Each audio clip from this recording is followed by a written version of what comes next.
Okay, so welcome to the first information session for funders on Artse United for phase 1 and 2 development. My name is Jessa Agilo. I am the founder of Artse United. I'm also founder, president, and CEO of ArtsPond, who is serving as the fiduciary secretariat for phase 1 and 2 of Artse United.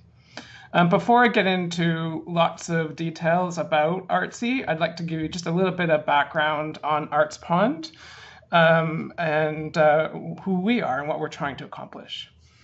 The mission of ArtsPond is to cultivate progressive ideas and untapped potential in the arts into exceptional everyday shared realities for collective impact on the ground and in the cloud. Where this came from, because I founded ArtsPond in 2014 as a grassroots initiative in response to Jane Marsland's work on charitable venture platforms supported by the Metcalf Foundation. The paper that she wrote was published the year prior, and I decided that I would try to launch a charitable venture organization. And some of the assumptions at that time that I was looking at to address issues with the Canada Revenue Agency about demonstrating sufficient direction and control over the activities, as well as being able to efficiently give support for the high artistic quality and high public impact of the artistic works that, as a charitable venture platform, we would be undertaking.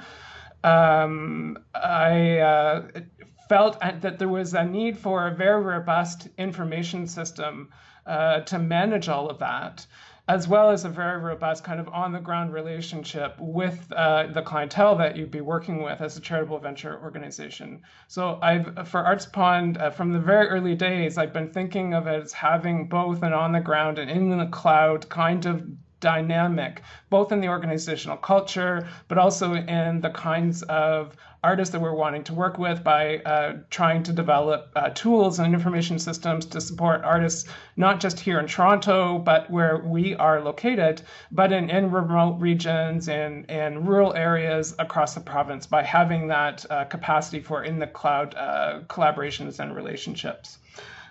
We've hit many barriers in trying to become a charitable venture platform, so that's not our focus right now, but actually going towards building Artse United is a step forward, we hope, to be able to become a charitable venture platform or address issues about launching those kinds of platforms in the future. In terms of taking on the ground and in the cloud, we're also taking models from social innovation for our mandate and how our objectives are going forward, taking models from social innovation and bringing them to the art sector. So looking at collective impact and very cooperative cross-sectoral collaborations to try to nurture healthy human ecosystems as part of our mandate language, and kind of challenging and displacing urgent systemic barriers in the arts and culture sector, particularly social inequity, economic precarity, spatial gentrification, and digital transformation are kind of the four areas that I'm most interested in. We're looking at charitable venture platforms to address the economic precarity side, but kind of broadened it to these four areas that we're trying to look at. Ground Story, Histoire de Tehran is one project, a collective impact effort supported currently by the Ontario Trillium Foundation and Canada Council for the Arts through our fiduciary secretariat at Rosny Theatre. Is a collective impact effort looking at spatial gentrification and displacement of arts and culture workers in the Greater Toronto to Hamilton area and Ontario-wide, trying to find what the root causes are, what the ripple effects are, and what potential solutions might be to address that for the arts and culture community in the future. Digital ASO isn't formally structured as a collective impact effort, but it has many similar kinds of intentions around bringing cross-sectoral partners together to address gaps in in digital literacy, digital alliances, and platforms for the arts services sector to address digital transformation needs. We've undertaken quite a few projects, including some research.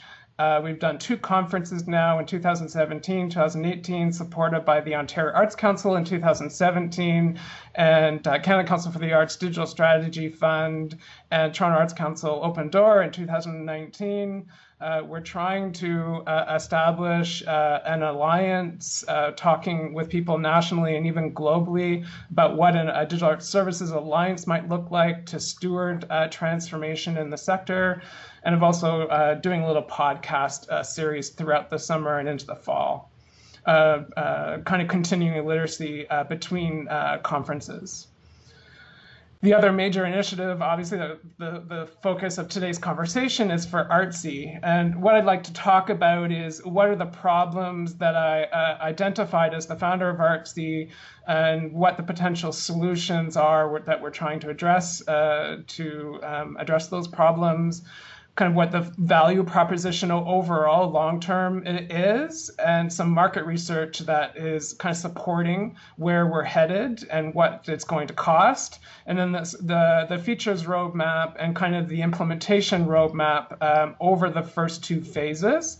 And then just some notification of who some of the major partners and funders are. And there'll be time, I hope, for some Q&A at the end. So moving forward quite quickly on the problem side, I'd say I have 5 or 6 major problems I'd like to talk about. The first one is the arts and culture, heritage, tourism, and creative industries must manage and share a wide array of public and private data to foster an inspired, engaged society. As we try to address issues of not only understanding what our impacts are in the sector, but also sharing our impacts with our audiences and our stakeholders, our advocates in the sector. We don't have a very good grasp on tools to provide us the kind of the management structure that we need to administer and then share both public and private data, our financial private information, our public, say, audience kind of creative material, our marketing material, and so on, that we want to share publicly about our activities. In terms of educating is another problem. There's a lack of appropriate literacy and language for then sharing and evaluating that data between ourselves in the sector as creators and producers, our artists and administrators, also with the greater, broader sector, including audiences and advocates. And advocates I would include under there quite a few, including funders and researchers, educators, and so on. Spanning both an individual project life cycle, which may be many years, or across a whole career with many project life cycles under that. Excelling is another problem in terms of a lack of efficiency and excellence in using data management practices and tools, not just for accountability, which we're getting quite good at, but to help us deepen insight and learning over time across all disciplines and between disciplines, so sharing our insight and learning across disciplinary silos, not just for quantitative data and insights, but for qualitative and intrinsic values and measures.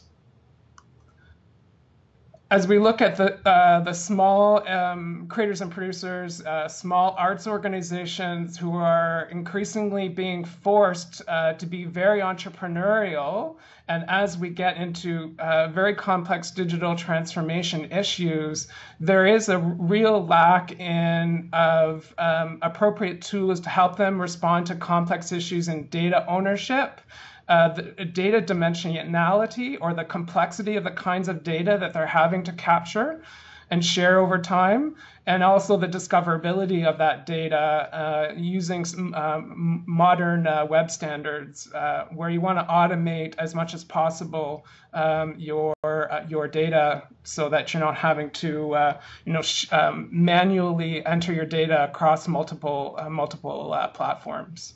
You want to automate that as much as possible. Evolving. So many of our solutions that have been built over the last 20, 15, 10, even 5 to 7 years haven't taken into account, in terms of the art sector and for individual artists, the rapid change that's happening in becoming increasingly more interdisciplinary, not just a dance artist, but a dance artist and a writer, or a filmmaker and a community engaged artist.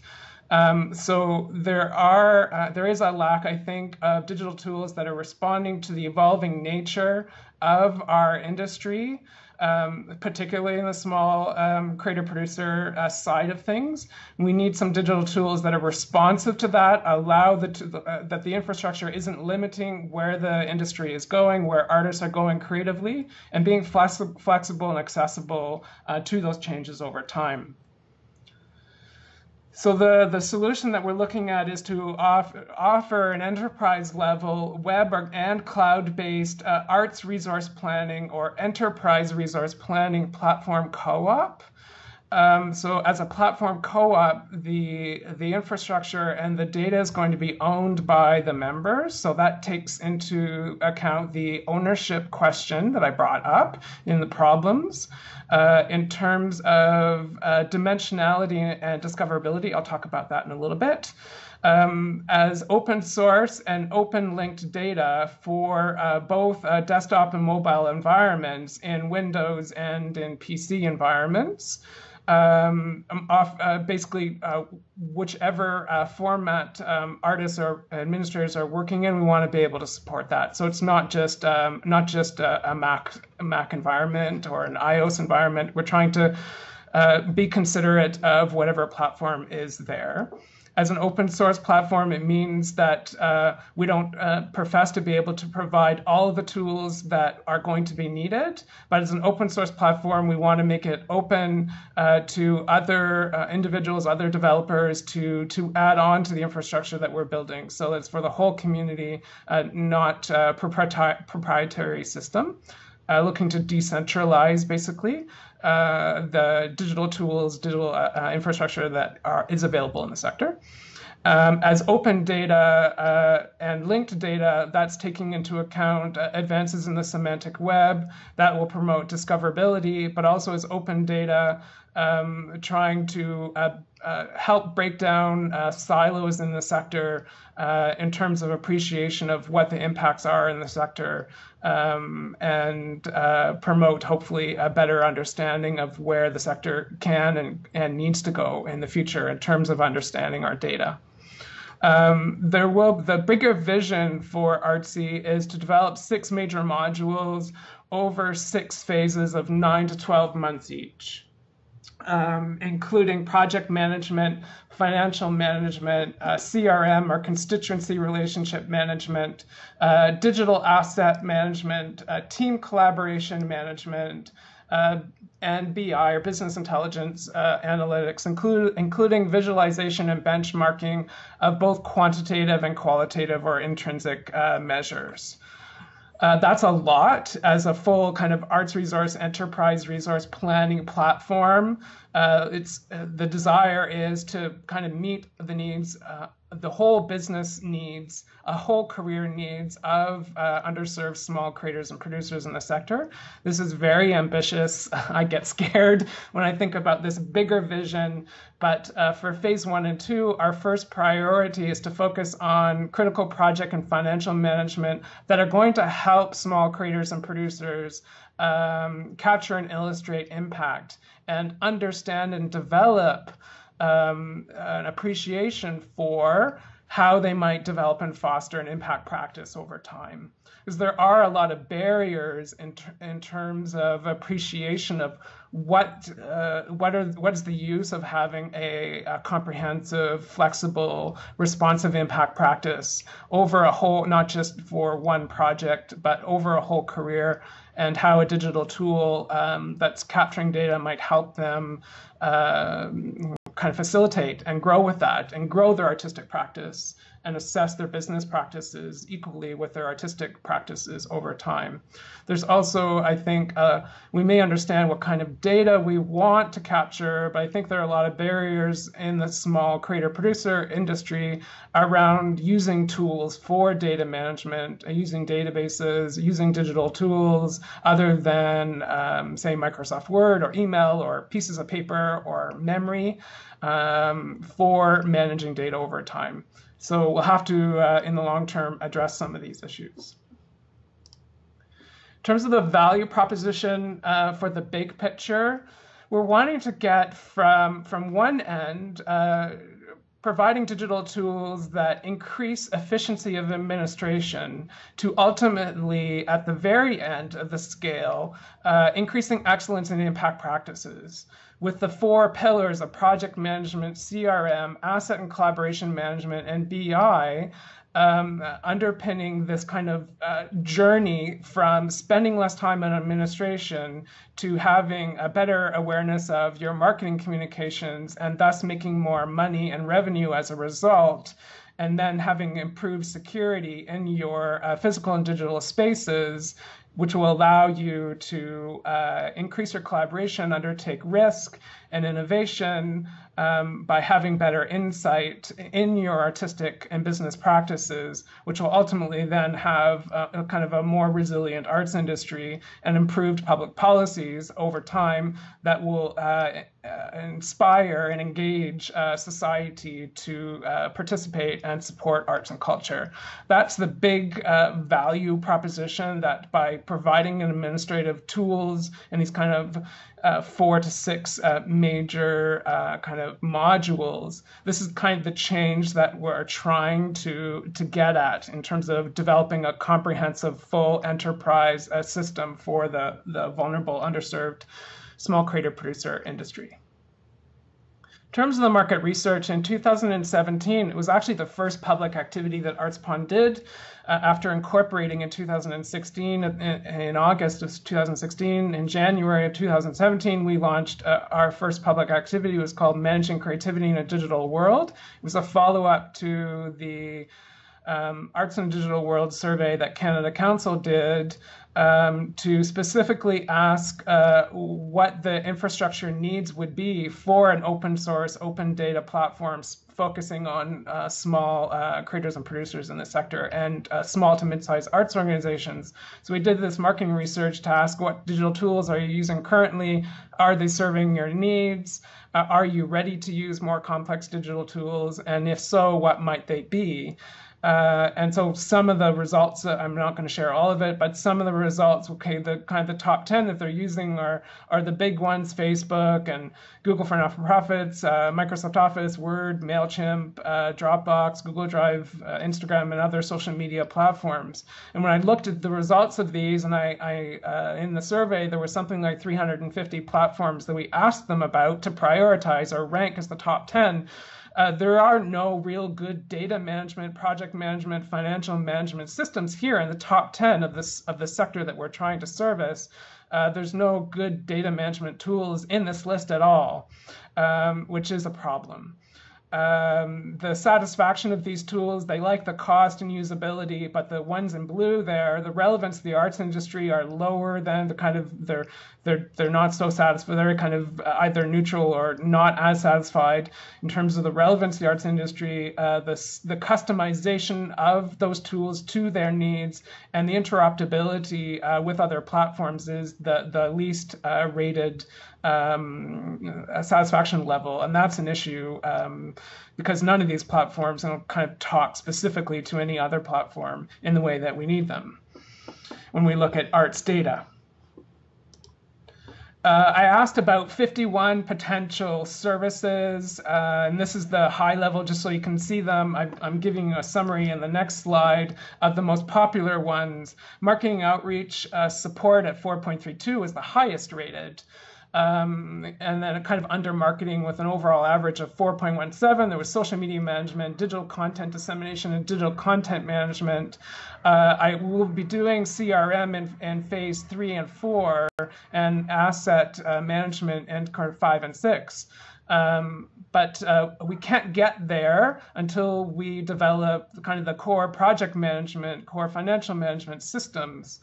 So while this was the highest rated area, we can't really get there easily until we kind of develop some of the more fundamental tools first.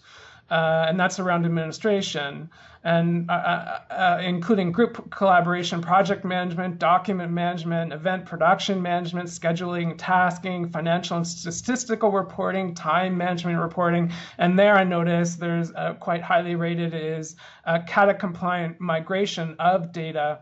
As an arts producer in Ontario for 11 years with small vulnerable creators and producers, quite a few that were in the kind of the entry level in operating annual or multi-year at the 10,000 or 15,000 level here locally. We had a lot of trouble aggregating our project data, which we had fairly good systems using Excel normally, aggregating that data accurately in the same way from one year to the next into CADAC compliant accounts. And so there was a lot of problems, spending a lot of time, not only so inefficient, but also inaccurately from one year to the next as there was staff turnover or as our systems broke. Or there was just not enough money in the budget to spend on accurate evaluation of accurate impact practices. There was a problem in migrating our data accurately into CADAC. And so we asked about whether the survey participants really wanted that and was rated highly. The third area that was most highest was in finance, around budgeting, expense receipt tracking, and bookkeeping and accounting. The top 5 desired impacts for the new arts management software was basically that in the value proposition, the first thing, if I could spend more time on administration, I can spend more quality time devoted to my artistic practice. There's this kind of the CRM and asset management or the collaboration management are next, with increased earned revenue and enhanced collaboration with my team.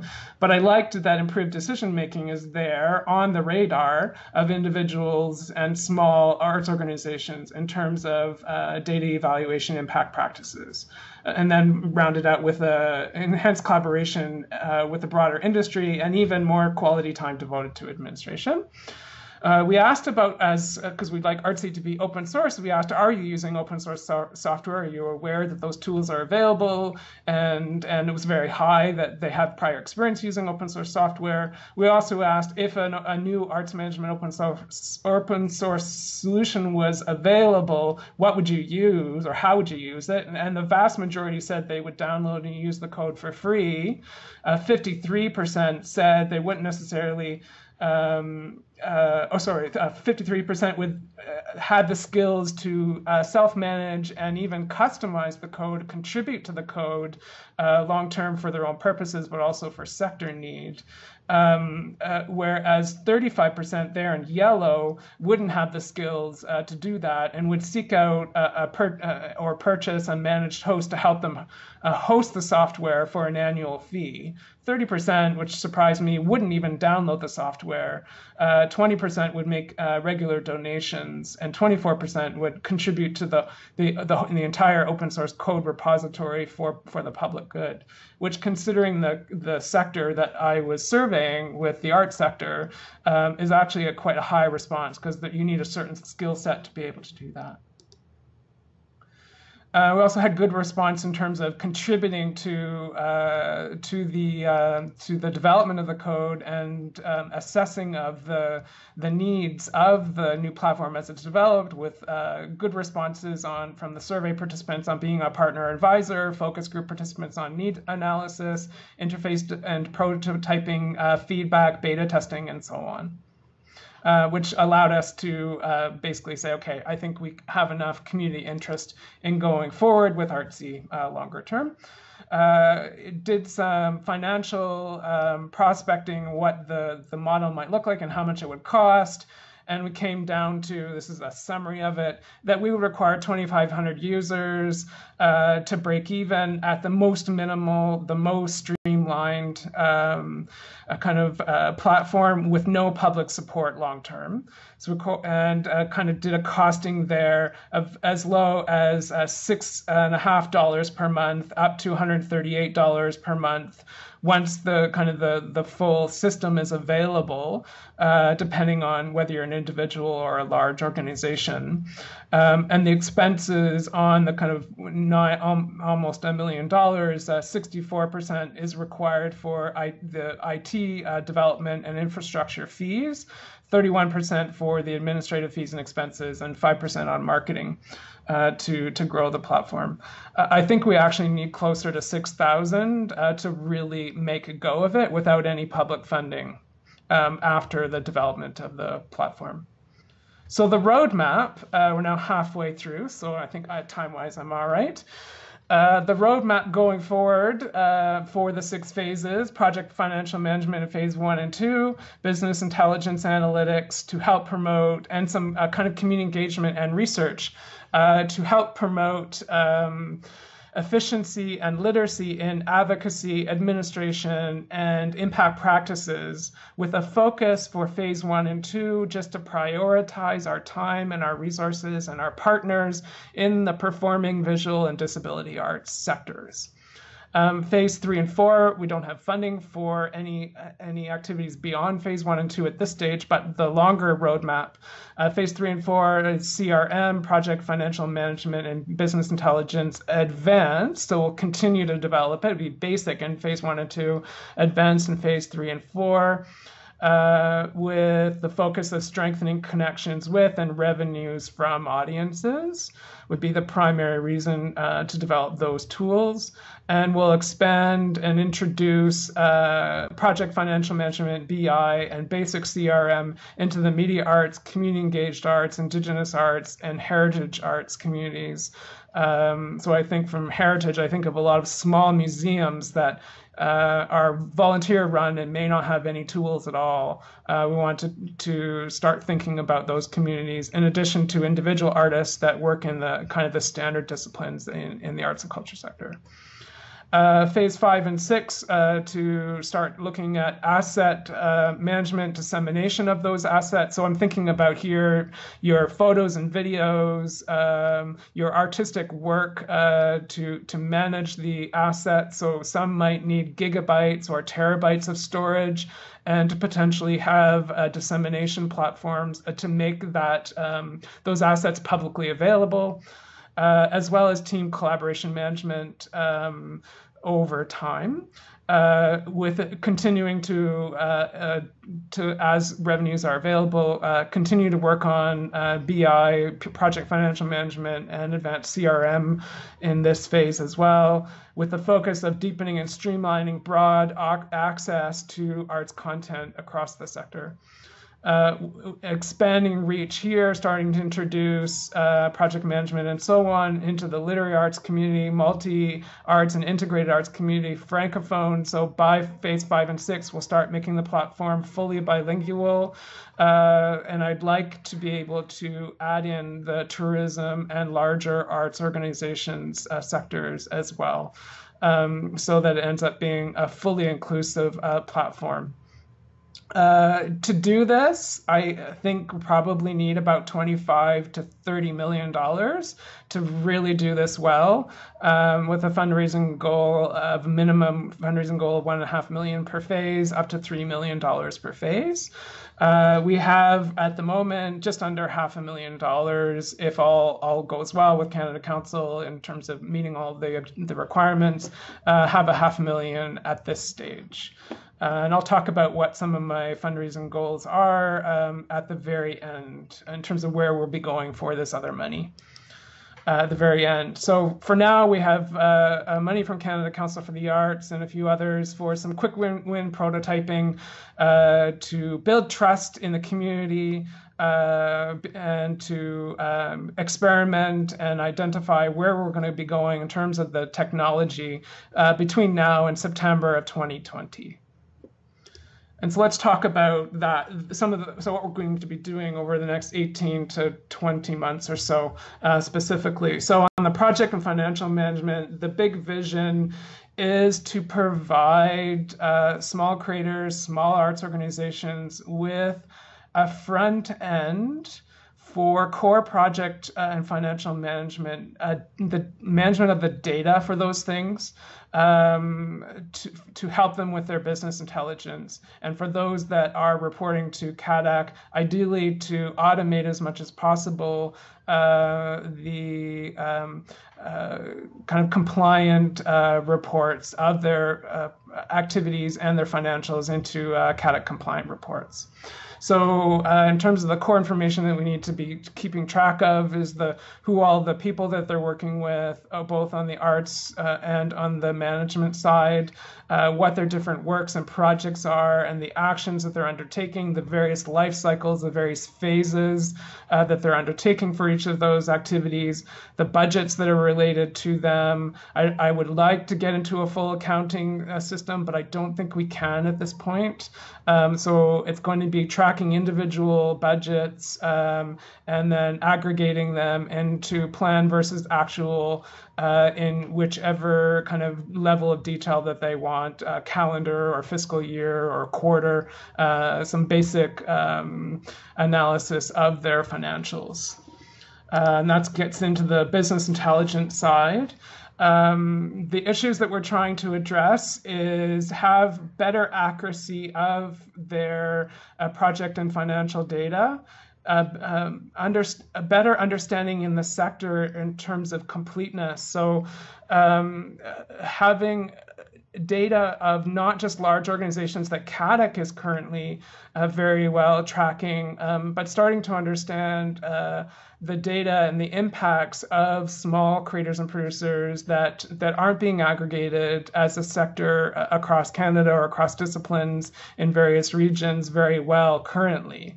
And as they're tracking their data, to be able to share that data with other platforms like with QuickBooks, to have data imported or exported back and forth between the two platforms as one example, and to have compatibility with as much as possible when data is exported out from Artse to other platforms like CADAC, for example, that there's, or Canada Revenue Agency, either the T1 General or T2 Corporate or charity returns, to have compatibility in terms of reporting out with what is needed for those major reporting agencies, and to automate that as much as possible. So as one quick example, we'd like to be using AI, artificial intelligence and machine learning structures to, if you have a financial statement or a budget in any format, it's not in CADAC format, it's whatever it is, that Artse will automatically recognize, using machine learning and artificial intelligence over time, and automatically recognize the accounts that you have on that budget and map it to the Artse format or to a CADAC format or to Canada Revenue Agency format in whatever way is needed, or a custom format that the user might want, as one example of how we're trying to automate the data entry and the data analysis. I mentioned in terms of accountability and insight, we're wanting to really focus on not just insight and learning, not just accountability. So in terms of business intelligence, offering visualization and benchmarking reports that are customizable to the needs of the user, as well as standard reports that are compared across all of the users if they opt in for the open data side, including quantitative will be the first focus, but we're going to experiment with what I kind of consider as like an arts practice health monitor app, on the qualitative side, where we'll have a set roster of qualitative questions that are experimental, and users can input their own questions. And we hope to, over time, crowdsource what the most impactful, appropriate, relevant, timely kinds of qualitative research questions are that are crowdsourced by the users and by the community to help us better understand intrinsic value assessment and value measures, because we have gaps in that area. And for those that opt in to the open data side, those reports will be available at whatever level of detail they offer in terms of either the projects that they're undertaking and who they're engaging, what the titles of the works are, who the artists are, where the performances are happening, or their financials, or their impacts on audience engagement and so on. Make those available at whatever level of detail that they opt into in terms of open linked public data.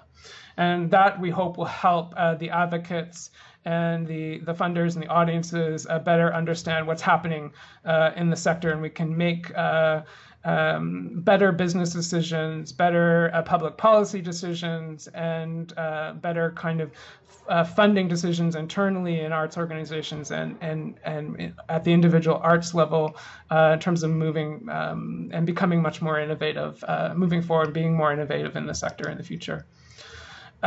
We have 4 simultaneous streams of activity happening with our partners and our teams and our facilitators and coaches and consultants and so on that'll be happening, because I can't undertake all this on myself. So the 4 streams are structural, technical, engagement, and innovation. So structural is looking at the internal strategic business and financial planning issues that are going to be needed to make Artsy a sustainable platform and an impactful platform long term, identifying the critical past responsibilities, milestones, measures of success that the partners and that the community need and want to remain engaged.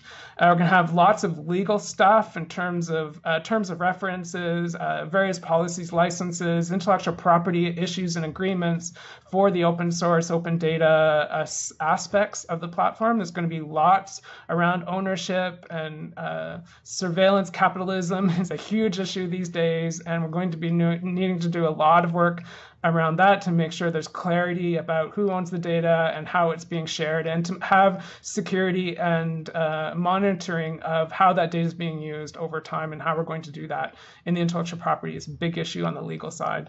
Also, structurally, we have to address issues around the corporate governance side. So we need to identify the critical governing principles and procedures for the platform co-op. At the moment, we're assuming that ArtsPond will remain as a not-for-profit and will house the open source code for the infrastructure long term, but Artse United itself will become an independent platform co-op, a co-op structure that the members will use and own the data and potentially have other benefits that we're going to examine. So we're going to need to look at the corporate structures for ArtsPond in housing the code, and we'll need to look at and incorporate the co-op and do all the recruitment and membership development of the membership benefits and responsibilities on the corporate side. On the technical stream, that's working with our CTO and design thinking leads and our front-end designers to do all the technical guru stuff that's going to be needed to develop this platform.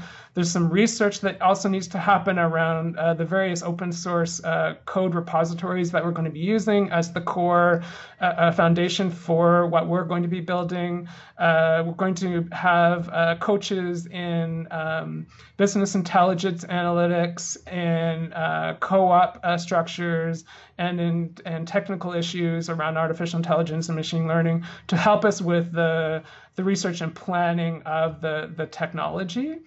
and then the prototyping and the testing of what we build for the alpha and beta stages also as part of the technical stream.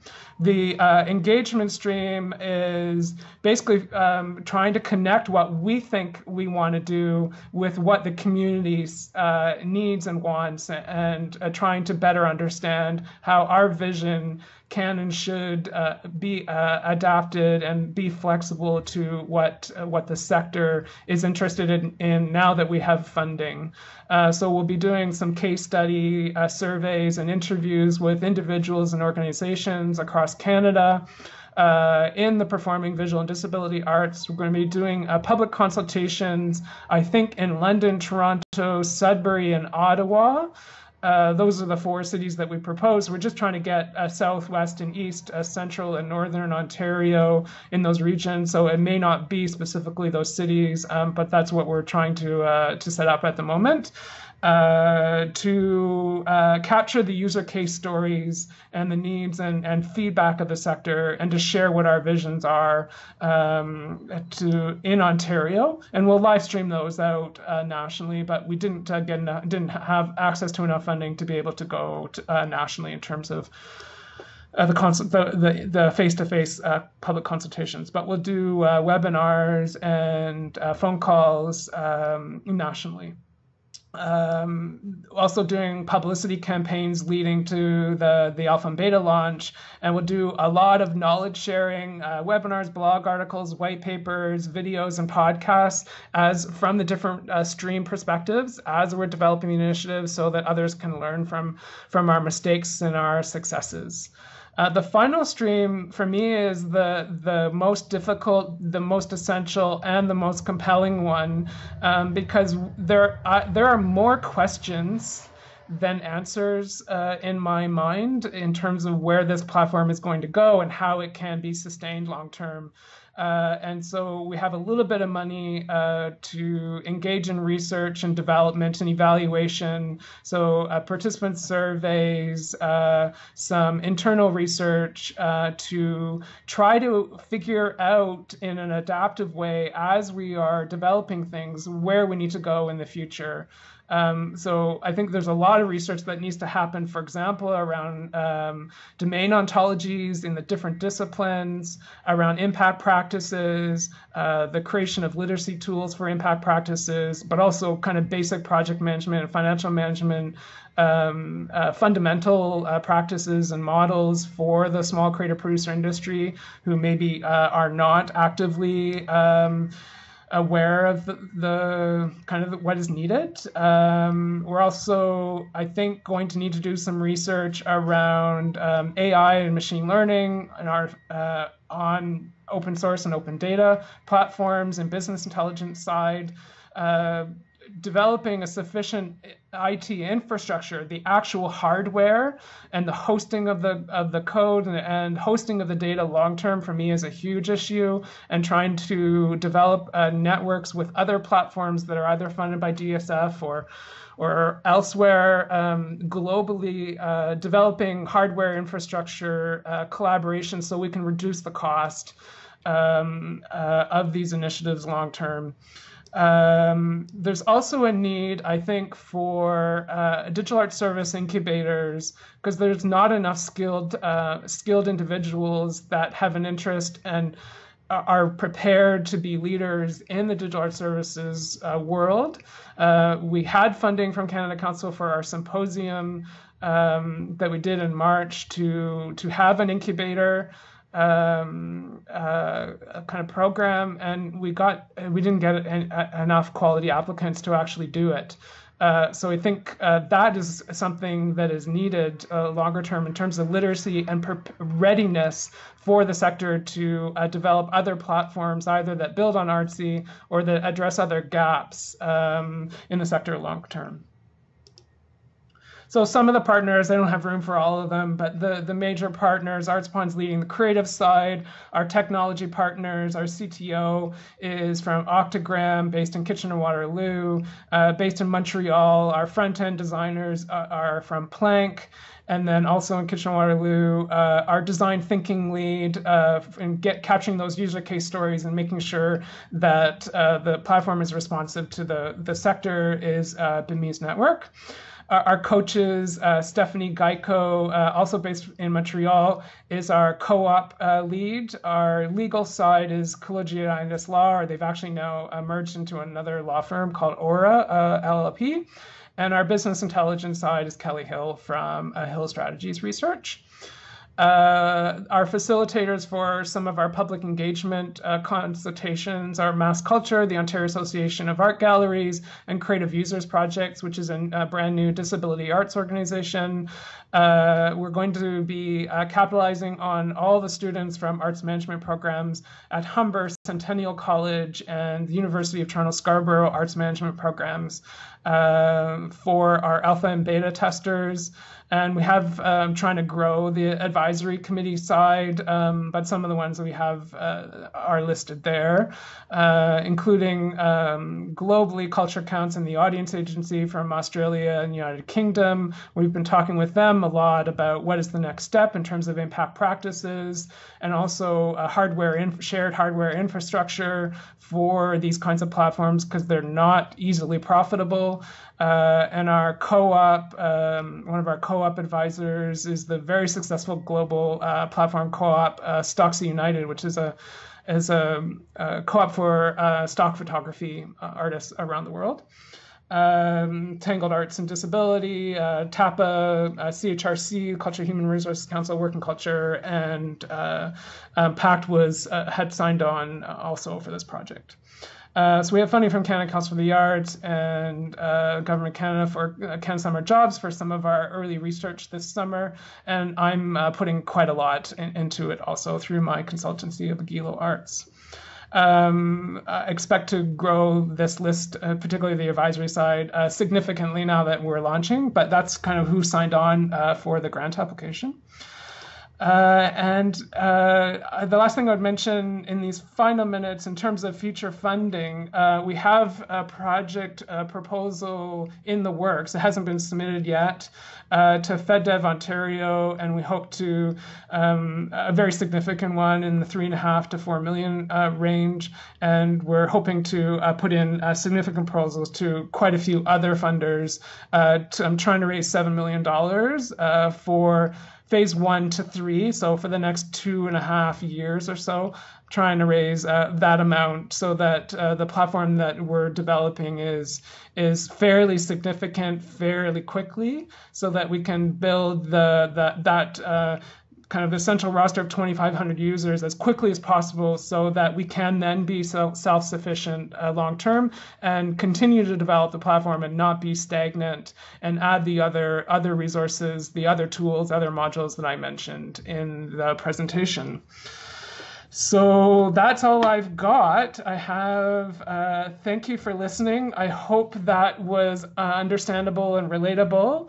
I do want to apologize for the language that was sent out by email when I announced this to you.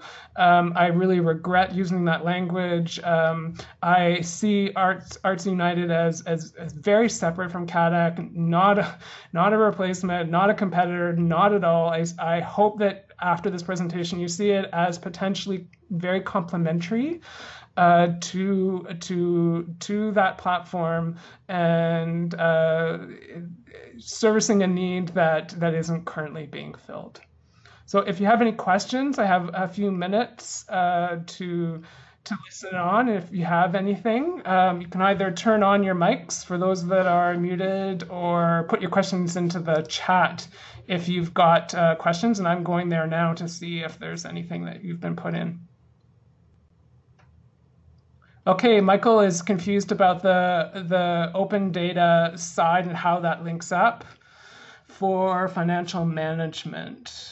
I'm just going to read the whole thing so I can understand it.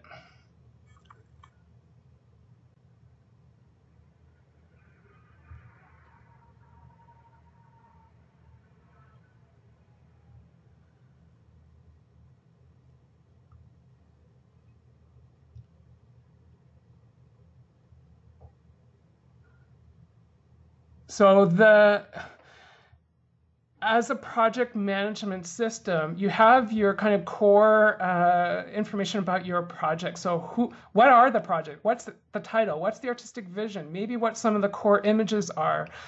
Who are your founding team? Who are your remount teams? Where was it performed or presented over time? And then what are all the individual budgets for those things, for each of those life cycle phases?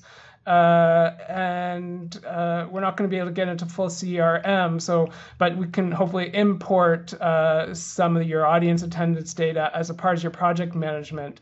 So for individual artists, as well as small arts organizations, that's what we're focusing in on.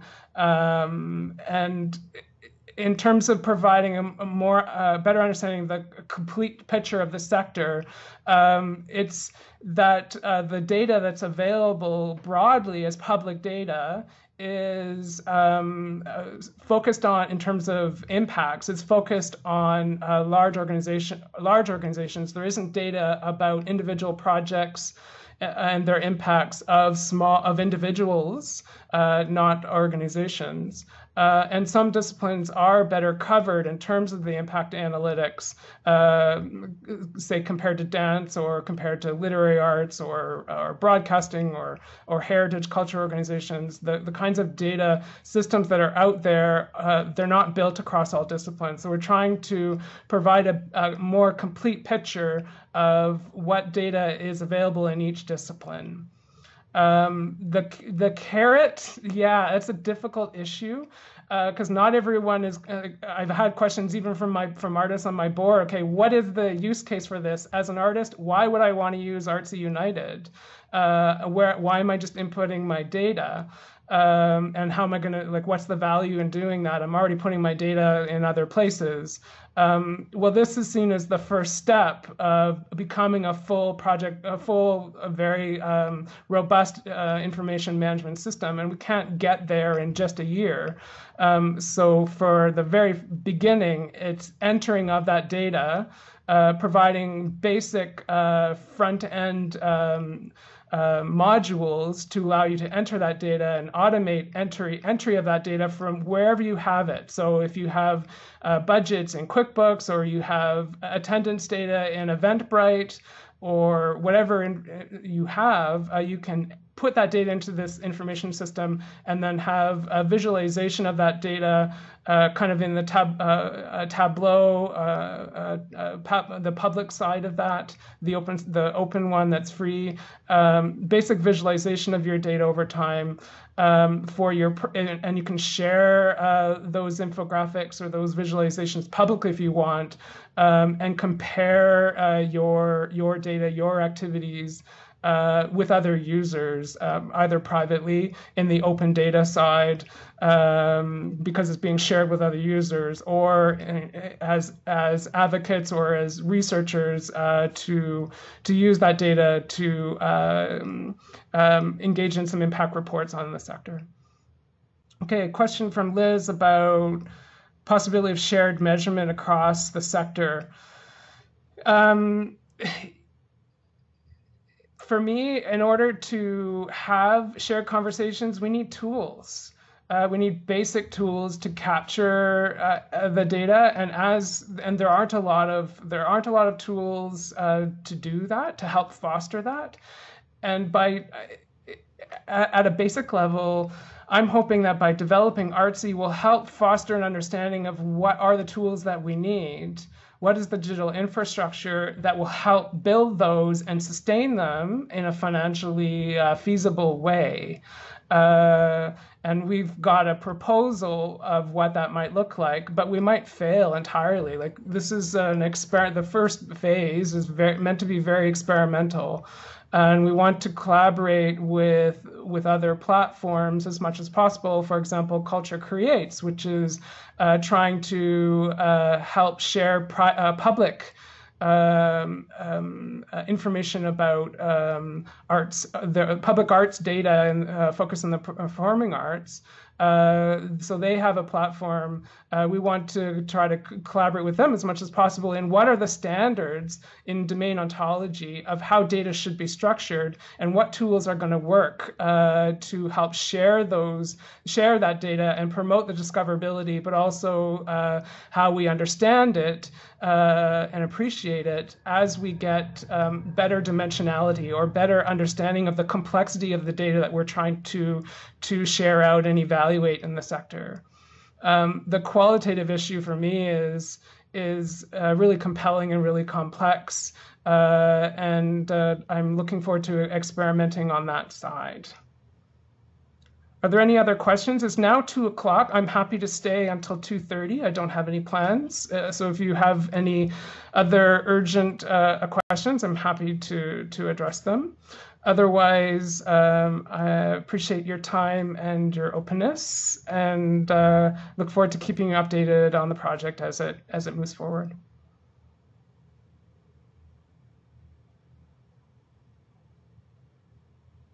So I'll stay on for a little bit if you want to stay on and ask further questions. Otherwise, thank you so much, and see you soon.